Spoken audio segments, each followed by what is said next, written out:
இன்னைக்கு என்ன வீடியோ பார்க்க போறோம்னா, என்னோட டெலிவரி எக்ஸ்பீரியன்ஸ் வீடியோ தான் பார்க்க போறோம். நீங்க பிரெக்னன்ட்டா இருக்கீங்கன்னா, ஸ்கிப் பண்ணாம வீடியோ ஃபுல்லா பாருங்க. என்னோட வீட்ல வந்து பார்த்தீங்கன்னா, நான் தான் ஃபர்ஸ்ட் நார்மல் டெலிவரி. பாட்டி, எங்க அம்மாலாம் பார்த்தீங்கன்னா சிசேரியன் தான். ஸோ நான் தான் ஃபர்ஸ்ட் நார்மல். ஸோ அதனால எங்க எல்லாருக்குமே வந்து பார்த்தீங்கன்னா, இது எனக்கு புது எக்ஸ்பீரியன்ஸா இருந்துச்சு.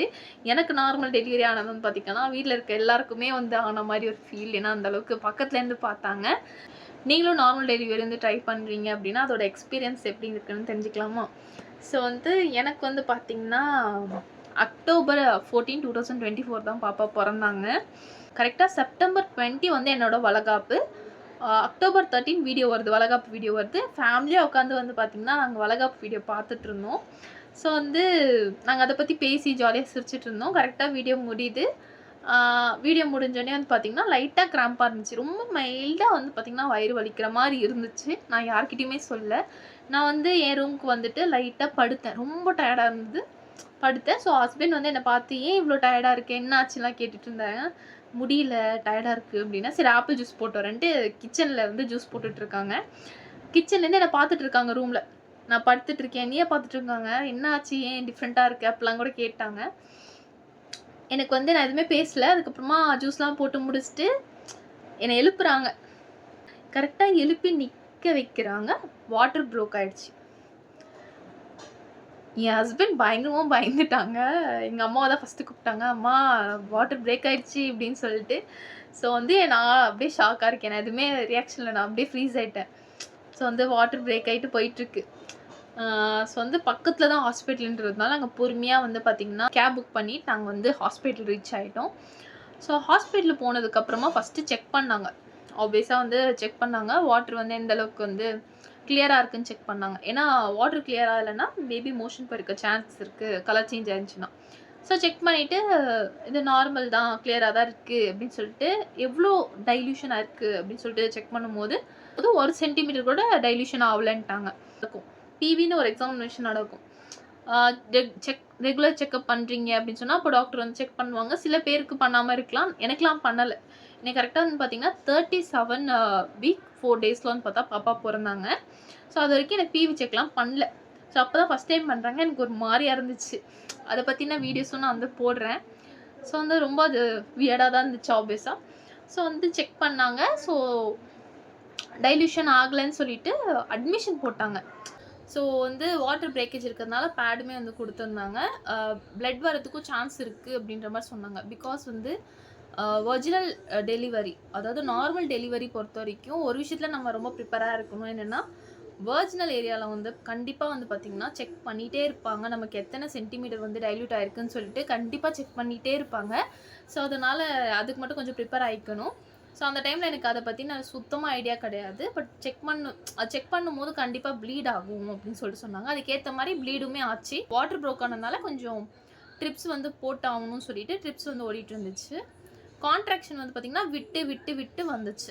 அதுவும் மெயினா வந்து பார்த்தீங்கன்னா, சண்டே அன்னைக்கு எந்த ஒரு டாக்டருமே கிடையாது. டியூட்டி டாக்டர்ஸ் தான் இருந்தாங்க. அவங்களுமே எட்டி பார்க்கல. ட்ரெய்னிங் நர்ஸ் தான் நெறைய பேர் இருந்தாங்க. அவங்க தான் வந்து வந்து ஜாலியா பேசிட்டு இருந்தாங்க. ஸோ வந்து அவங்க கூட தான் வந்து பார்த்தீங்கன்னா, சண்டே போச்சு. பட் கான்ட்ராக்ஷனும் இருந்துச்சு. ரொம்ப விட்டு விட்டு கான்ட்ராக்ஷன் இருந்துச்சு. கரெக்ட்டா வந்து பார்த்தீங்கன்னா, சண்டே 1 மணிக்கு, ஆஃப்டர்நூன் 1 மணிக்கு வந்து பார்த்தீங்கன்னா, அட்மிஷன் ஆனேன். கான்ட்ராக்ஷன் இருந்துச்சு. விட்டு விட்டு இருந்துச்சு. பட் அந்த அளவுக்கு டீப்பா இல்ல. எப்போ டீப் ஆச்சுன்னா, ஈவினிங் மேல டீப் ஆச்சு. ஸோ அங்க இருக்கிற ட்ரெய்னிங் நர்ஸ்லாம் வந்து சொல்லிட்டு இருந்தாங்க. இந்த மாரி உங்களுக்கு வந்து நீங்க ரொம்ப லக்கி. உங்களுக்கு வந்து நேச்சுரலா வந்து பார்த்தீங்கன்னா, வாட்டர் ப்ரோக் ஆயிருக்கு. நேச்சுரலா பெயின் வருது. நெறைய பேர் பெயின் வராம இன்டியூஸ் பண்ணுவாங்க. அதெல்லாம் ரொம்ப கஷ்டமா இருக்கும். அப்படிலாம் சொல்லிட்டு இருந்தாங்க. ஸோ வந்து அப்படியே போயிட்டு இருந்துச்சு. நைட் 10:00 மேல வந்து பார்த்தீங்கன்னா, கான்ட்ராக்ஷன் ஸ்டார்ட் ஆயிடுச்சு. ஒரு 5 to 10 மினிட்ஸ் அப்படின்னு சொல்லிட்டு ஸ்டார்ட் ஆயிடுச்சு. சுத்தமா தூங்கல. 1% கூட நான் வந்து பார்த்தீங்கன்னா, தூங்காம, சாப்பிடாம நான் வந்து பார்த்தீங்கன்னா, ரொம்ப ரெஸ்ட்லெஸ்ஸா தான் இருந்தேன். என்னால சுத்தமா பேரே பண்ணிக்க முடியல. அந்த நைட் ஃபுல்லா. நான் சுத்தமா பேரே பண்ணிக்க முடியல. என் ஹஸ்பண்டு, எங்க அம்மா, அப்பாலாம் என் கூட தான் ஸ்டே பண்ணியிருந்தாங்க ஹாஸ்பிட்டல்ல. யாருக்குமே அந்த நார்மல் டெலிவரி எக்ஸ்பீரியன்ஸ் இல்ல அப்படின்றதுனால, என்ன பார்த்து ரொம்பவே பயந்துட்டாங்க. நான் கத்திட்டே தான் இருந்தேன். அந்த நைட் ஃபுல்லாவே வந்து பார்த்தீங்கன்னா, நான் கத்திட்டு இருந்தேன். அந்த கான்ட்ராக்ஷன் வரும்போதெல்லாம் கத்திட்டு இருந்தேன். கான்ட்ராக்ஷன் எப்போ வந்தது? 5 to 10 மினிட்ஸ் கேப்ல வந்துட்டே இருந்தது. ஸோ நைட் ஃபுல்லா நான் கத்திட்டு தான் இருந்தேன். என் ஹஸ்பண்டோட கைய புடிச்சுட்டே இருக்கேன். கான்ட்ராக்ஷன் வரும்போதெல்லாம் கைய அழுத்திட்டே இருக்கேன். சரியான பெயினு. என்னால வந்து பேரே பண்ண முடியல. என் ஹஸ்பண்ட், எங்க அம்மா, அப்பாலாம் வந்து பார்த்தீங்கன்னா, அடிக்கடி வந்து நர்ஸ் கிட்டலாம் வந்து கூட்டிட்டுலாம் வந்தாங்க. அவங்களால முடியல அப்டின்ட்டு. அவங்க என்ன சொல்ட்டாங்க, டாக்டர் மார்னிங் தான் வருவாங்க. இது நார்மல் தான். இப்படிதான் இருக்கும், இப்படிதான் இருக்கும். இன்னும் நெறைய வரணும். அவங்க நல்லா தான் இருக்காங்க அப்டின்லாம் சொல்லிட்டு இருந்தாங்க. எனக்கு மனசே உடைஞ்சிருச்சு. இது நல்லா இருக்கேனா, அப்ப இப்படி இத விட எப்படி பெயின் வரும் அப்படின்ற மாரி ரொம்ப பயந்துட்டேன். நைட் ஃபுல்லாவே வந்து பார்த்தீங்கன்னா, இப்படிதான் போச்சு. ஒரு செகண்ட் தூங்காம என் ஹஸ்பண்டும் நான் தூங்க விடாம, எங்க அம்மா, அப்பாவும் என்ன பார்த்து கஷ்டப்பட்டு இப்படிதான் போயிட்டு இருந்துச்சு. டே ஃபுல்லா வந்து பார்த்தீங்கன்னா, நைட் ஃபுல்லாவே வந்து ரொம்ப கஷ்டப்பட்டேன். ரொம்ப ரொம்ப கஷ்டப்பட்டேன். என்னால அந்த நிமிஷம் வந்து பார்த்தீங்கன்னா, எப்போ முடியும்? எப்போ குழந்தை பொறக்கும்? அப்படின்ற மாரி தான் இருந்துச்சு. கரெக்ட்டா வந்து பார்த்தீங்கன்னா, 6 மணிக்கு வந்து பார்த்தீங்கன்னா, ஒரு நர்ஸ் வந்தாங்க. சீனியர் நர்ஸ் ஒருத்தவங்க வந்து செக் பண்ணாங்க.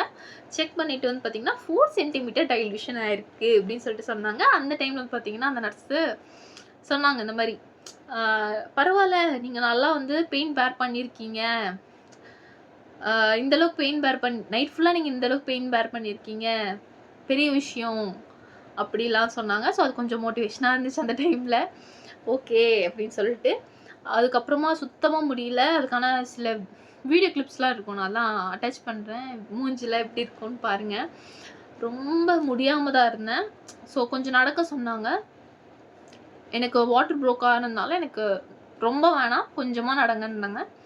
ஸோ நான் ரூம்குள்ளேயே வந்து பார்த்தீங்கன்னா நடந்துட்டு இருந்தேன். ஃப்ரெஷ் ஆயிட்டு காலைல வந்து பார்த்தீங்கன்னா, அம்மாவும், அப்பாவும் வந்து பார்த்தீங்கன்னா, வீட்டுக்கு வந்து ஃப்ரெஷ் ஆக வந்துட்டாங்க. ஏன்னா, வீடு பக்கம் தான். ஸோ, அதனால ஃப்ரெஷ் ஆயிட்டு வரலான்னு சொல்லிட்டு அம்மா, அப்பா கெளம்பிட்டாங்க.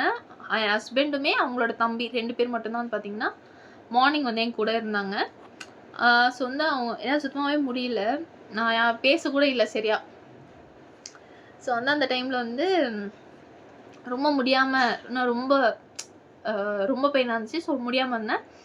ஒரு 8:30 கிட்ட வந்து பார்த்தீங்கன்னா, அம்மா, அப்பா வந்து கோயிலுக்குலாம் போயிட்டு வந்தாங்க. வந்து என்ன பார்த்துட்டு, கண்ணெல்லாம் கலங்கி அழுதுட்டு, என்ன பண்ண ஆரம்பிச்சுட்டாங்கன்னா, ஹாஸ்பிட்டல் ஸ்டாஃப் கிட்டலாம் போய் சண்டை போட ஆரம்பிச்சுட்டாங்க. ஏன்னா, நைட் ஃபுல்லா வந்து நான் ரொம்ப பெயின்ல இருந்தேன். அவங்க பார்த்துருக்காங்க. பட் யாருமே வரல. ஸோ, அதனால வந்து அவங்க வந்து ரொம்ப டென்ஷன் ஆயிட்டு போய் கத்த ஆரம்பிச்சுட்டாங்க. என் பொண்ணு வந்து அப்போத்துலேருந்து கத்திக்கிட்டு இருக்கா. யாருமே வந்து பார்க்க மாட்றீங்கன்ட்டு கத்த ஆரம்பிச்சுட்டாங்க. கத்துனோனே அங்க இருக்கிறவங்கலாம் ஃபோன் பண்ணி டாக்டர் கிட்டலாம் சொல்லி, அதுக்கப்புறமா கொஞ்ச நேரத்தில வந்து பார்த்தீங்கன்னா, ஒரு 8:30, 9 கிட்ட வந்து நான் லேபர் ரூமுக்கு போயிட்டேன்.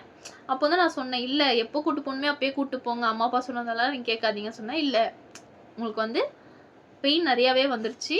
டைல்யூஷனும் உங்களுக்கு ஆயிருக்கு ஓரளவுக்கு. ஸோ நம்ம வந்து லேபர் ரூம் இப்ப தான் போணும்னு" சொல்லிட்டு கூட்டு போயிட்டாங்க. கூட்டு போயிட்டு அங்க செக் பண்ணும்போது, ஒரு நர்ஸ் வந்து செக் பண்ணி 8 சென்டிமீட்டர் டைல்யூஷன் ஆயிருச்சு. இன்னும் 1 ஹவர்ல குழந்தை பொறந்துரும்னு சொன்னாங்க. பெரிய டாக்டர் வந்து செக் பண்ணும்போது 6 சென்டிமீட்டர் டைல்யூஷன் ஆயிருக்குன்னாங்க. ஸோ 2 பேர் பேசிட்டு இருந்தாங்க. இல்ல 8 சென்டிமீட்டர், 6 சென்டிமீட்டர்ன்ட்டு. ஸோ வந்து இன்னும் கொஞ்ச நேரம் ஆகும் குழந்தை பொறக்க அப்படின்னு சொல்லிட்டு போயிட்டாங்க. அதுக்கப்புறமா வந்து பார்த்தீங்கன்னா, என்ன பண்ணாங்க, ஹிப் கிட்ட வந்து பார்த்தீங்கன்னா, ஒரு பெல்ட் மாரி போட்டாங்க. பேபியோட ஹார்ட் பீட்ட மானிட்டர் பண்ணேன். பட் அது சுத்தமா வந்து பார்த்தீங்கன்னா, அந்த டைம்ல எனக்கு சுத்தமா கம்ஃபர்டபுளாவே இல்ல. என்னால அது போடவே முடியாது அப்படின்ற மாரி ஒரு அன்கம்ஃபர்டபுளா இருந்துச்சு. அப்போ கொஞ்சம் பெயினாவும் இருந்ததுனால என்னால வந்து போட முடியல. நான் கழட்டி கழட்டி போட்டேன். எல்லாருமே திட்டினாங்க. பேபியோட ஹார்ட் பீட் மானிட்டர் பண்றதே அதுதான் அப்படின்னு சொல்லிட்டு. பட் நான் கேட்கல. நான் கழட்டி கழட்டி போட்டுட்டு இருந்தேன். அவங்க திரும்ப திரும்ப போட்டுட்டு இருந்தாங்க. கண்டிப்பா வந்து லேபர் ரூம்ல வந்து எல்லாருமே இந்த மாரி ஏதாவது சம்பவம் பண்ணியிருப்பீங்க. ஸோ அந்த மாரி தான் அது. அதுக்கப்புறம் நான் வந்து ஆ அங்க சுத்தி இருக்கிற நர்ஸ் கிட்டலாம் சொல்லிட்டு இருந்தேன். மெயின் டாக்டர் வந்து அதுக்கப்புறம் கிளம்பிட்டாங்க. எப்போ வந்து குழந்தை பொறக்குமோ அப்பதான் வருவாங்க. ஸோ அதனால அவங்க வந்து கிளம்பிட்டாங்க. நர்ஸ் மட்டும் தான் என் கூட இருந்தாங்க. அப்புறம் என் ஹஸ்பண்ட் என் கூட இருந்தாரு. நான் என் ஹஸ்பண்ட் கூட இருக்கணும் அப்படின்றதுனாலயே அந்த ஹாஸ்பிட்டல் போய் நான் ஜாயின் பண்ணேன். ஸோ அதனால என் ஹஸ்பண்டுமே என் கூட இருந்தாரு. என்ன ஆச்சுன்னா, நான் சொல்லிட்டே இருந்தேன். "எனக்கு சி செக்ஷன் பண்றேங்க. சிசேரியன் பண்ணிருங்க. என்னால முடியல" அப்படின்னு சொல்லிட்டு. சாரி, நான் வந்து சி செக்ஷன் வந்து நான் வந்து அது பெயின் இருக்காது அப்படின்லாம் கிடையாது. பட் சி செக்ஷன் பண்ணிருங்க. எனக்கு வந்து மயக்க ஊசி போட்டுருங்க அந்த செகண்டுக்கு அப்படின்ற மாரி, அதுக்காக நான் வந்து பார்த்தீங்கன்னா, நான் சொல்லிட்டு இருந்தேன். சி செக்ஷன் பண்றேங்க, சி செக்ஷன் பண்றேங்கன்ட்டு. அந்த பெயின்ல வந்து நான் சொல்லிட்டே இருந்தேன். தயவு செஞ்சு என்ன சி செக்ஷன் பண்றேங்க. என்னால சுத்தமா பேர் பண்ண முடியலன்ட்டு. ஆனா அந்த டெலிவரி முடிஞ்சதுக்கு அப்புறம் தான் நான் வந்து பார்த்தீங்கன்னா, நல்ல வேள சி செக்ஷன் பண்ணல. ஏன்னா அது அது வந்து அந்த டைமுக்கு மட்டும் தான் அது வந்து அப்படி இருக்கும். பட் அதுக்கப்புறமா வர கஷ்டம்லாம் நமக்கு தெரியாது. ஸோ அதனால நம்ம வந்து அந்த டைமுக்கு நம்ம அப்படி பேசிருவோம். ஸோ அதனால சி செக்ஷன் பண்ணிருங்கன்னு சொல்லிட்டே இருந்தேன். நர்ஸ் வந்து என்ன சொன்னாங்கன்னா, "உனக்கு வந்து வாட்டர் பிரேக் ஆயிருக்கு. பெயின் வந்திருக்கு. கான்ட்ராக்ஷன் கரெக்ட்டா வருது. பேபியோட ஹெட் வந்து ஃபிக்ஸ் ஆயிருச்சு. உனக்கு எல்லாமே கரெக்ட்டா இருக்கு. நான் ஏன் வந்து உனக்கு சி செக்ஷன் பண்ணணும்? ஸோ வந்து நார்மலே வந்து பண்ணலாம். கொஞ்ச நேரத்தில பொறந்துரும். கொஞ்ச நேரம் தான்" அப்படின்னு சொல்லிட்டு இழுத்துட்டே போயிட்டு இருந்தாங்க. அதுக்கப்புறம் ஒரு பர்ட்டிகுலர் டைம் மேல பெயின் இல்ல. ஸோ எப்படி இருந்துச்சுன்னா, ரொம்ப அன்கம்ஃபர்டபுளா இருந்துச்சு. படுக்க முடியல. சைட திரும்ப முடியல. அந்த மாரி ரொம்ப அன்கம்ஃபர்டபுளா இருந்துச்சு. அண்ட் புஷ் பண்ணிட்டே இருக்கணும் அப்படின்ற மாரி இருந்துச்சு. அது ஆக்சுவலா பேபியோட ஹெட் ஃபிக்ஸ் ஆனதுக்கப்புறமா அப்படிதான் இருக்கும் போல. ஸோ அப்படிதான் இருந்துச்சு. கரெக்ட்டா வந்து பேபியோட ஹெட் ஃபிக்ஸ் ஆயிடுச்சு. பேபியோட தலைமுடி தெரியுது. புட்டுவோட தலைமுடிலாம் தெரியுது.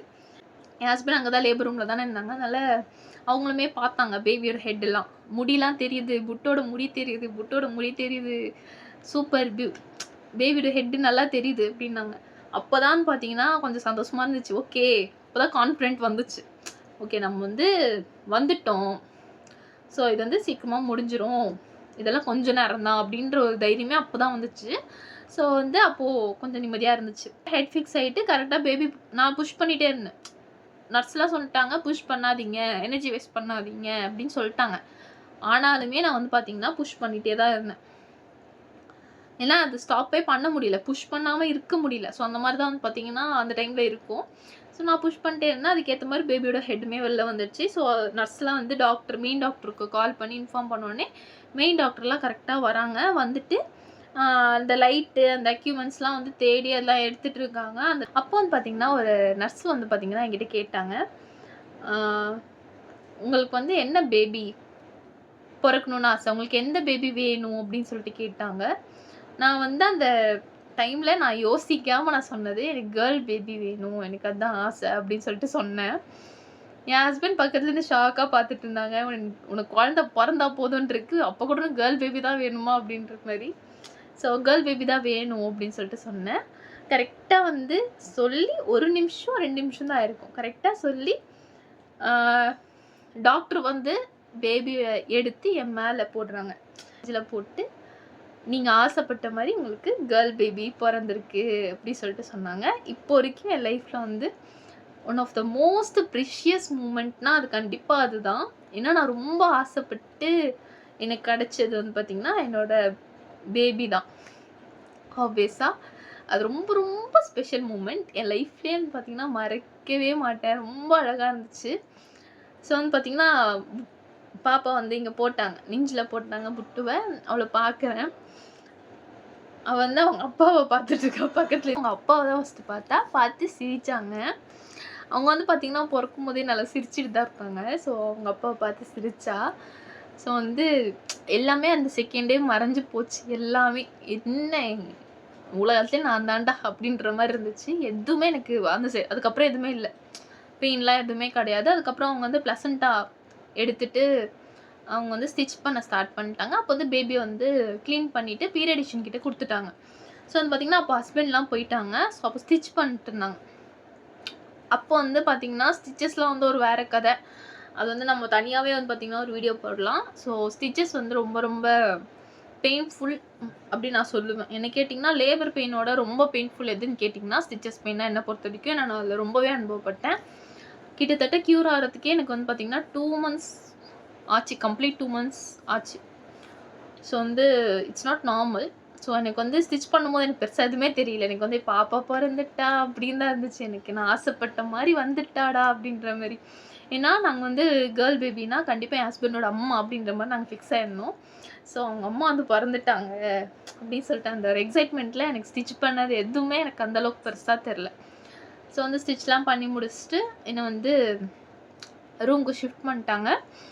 ஸோ வந்து பார்த்தீங்கன்னா, இதுதான் என்னோட டெலிவரி எக்ஸ்பீரியன்ஸ். என்ன கேட்டிங்கன்னா, நான் வந்து நெறைய வந்து வீடியோஸ்லாம் பார்த்தேன். ப்ரெக்னன்சி டைம்ல இந்த மாரி நெறைய ப்ரிப்பேர் பண்ணணும்னு சொல்லிட்டு நெறைய வீடியோஸ் பார்த்தேன். பட் அந்த டைம்ல வந்து ஏன் நெறைய பேர் இந்த பர்ட்டிகுலர் விஷயத்த ஏன் சொல்லல அப்படின்ற மாரி இருந்துச்சு. அதெல்லாம் என்ன அப்படின்றது வந்து நான் நெக்ஸ்ட் வீடியோல போடுறேன். நான் ஒரே வீடியோல எல்லாமே சொல்ல முடியாது. ஸோ நெக்ஸ்ட் வீடியோ கண்டிப்பா நான் வந்து அத பத்தி நான் போடுறேன். ஸோ நீங்க ஒரிஜினல் டெலிவரி பண்ணுறதுக்கு நீங்க ஆசைப்படுறீங்க அப்படின்னா, இந்த விஷயங்கள்லாம் நீங்க தெரிஞ்சுக்க வேண்டியது ரொம்ப முக்கியம். ஸோ அதெல்லாம் நான் வந்து கண்டிப்பா வந்து பார்த்தீங்கன்னா, ஒரு வீடியோவா மேக் பண்றேன். அண்ட் போஸ்ட்மார்ட்டம் வீடியோவும் வேணா சொல்லுங்க மேக் பண்றேன் ஸ்டிச்சஸ்க்காக. ஸோ அந்த ஸ்டிச்சஸ் வந்து பார்த்தீங்கன்னா, ரொம்பவே வந்து பார்த்தீங்கன்னா அனுபவப்பட்டேன். ஸோ போஸ்ட்மார்ட்டம் வீடியோவும் வேணுனா சொல்லுங்க. அத பத்தி நம்ம வீடியோ மேக் பண்ணலாம். இதே மாரி நெறைய வீடியோஸ் பார்க்க நம்ம சேனல மறக்காம சப்ஸ்கிரைப் பண்ணிக்கோங்க. இதே மாரி இன்னொரு வீடியோல பார்க்கலாம். Tata bye by.